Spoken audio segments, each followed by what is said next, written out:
आइए जानते हैं भारत में पिछले 24 घंटों में क्या क्या हुआ। इस संदर्भ में दिन की सबसे पहली खबर आ रही है कंगना रनौत से रिलेटेड, जिन्होंने सीजेपी के प्रोटेस्ट को एड्रेस करते हुए कहा कि आपको आपकी मांगे रखनी है, ये सही बात है, पर इसके लिए इस तरह वायलेंस करना सही बात नहीं है। और उन्होंने कहा कि सरकार पावर में है, उन्हें आप नहीं बोल सकते कि वो किसका रेजिग्नेशन ले और किसका ना ले। अगर आपको इतना ही शौक है तो खुद जाके गवर्नमेंट चलाओ। ये रहे उनके कुछ एग्जैक्ट स्टेटमेंट्स।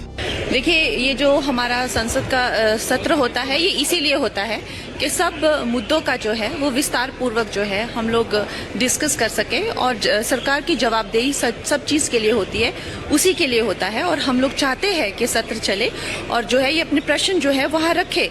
लेकिन अगर हुड़दंग करेंगे और वहाँ पे उत्पात मचाएंगे और जैसे जिस तरह से ये प्रोटेस्ट भी चल रहा है, तो वो ठीक नहीं है, क्योंकि जनता ने जिस सरकार को चुना है वो कैसे सरकार चलाएगी ये उनका अधिकार है।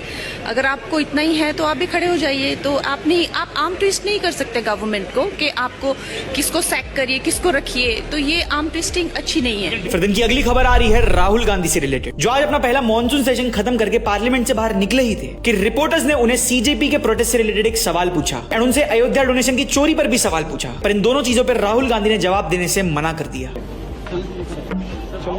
मैं कमेंट नहीं कर रहा अभी। As a leader of opposition, Rahul Gandhi के इस बिहेवियर पर आपका क्या ओपिनियन है, हमें कमेंट्स में बताएं। फिर दिन की अगली खबर आ रही है सोनम वांगचुक जी से रिलेटेड, जहां जब दिल्ली में प्रोटेस्ट हो रहे हैं तो उन्होंने एक लेटर लिख के कहा कि allow me to leave the hospital, I have to join the parliament march. ये रहा उनका एग्जैक्ट लेटर, जिसे आप पॉज करके रीड कर सकते हो। फिर दिन की अगली खबर आ रही है वैष्णो देवी से, जहां हैवी रेनफॉल के कारण फिलहाल वैष्णो देवी की यात्रा सस्पेंड कर दी गई है एंड फर्दर नोटिस तक इसे रीओपन नहीं किया जाएगा। फिर दिन की एक और काफी यूनिक सी खबर आ रही है कर्नाटका से, जहां कर्नाटका हेल्थ मिनिस्टर ने स्टेट के सारे स्कूल्स एंड हॉस्पिटल से जंक फूड को बैन कर दिया है। इस स्टेप पर आपका क्या ओपिनियन है, हमें कमेंट्स में बताएं।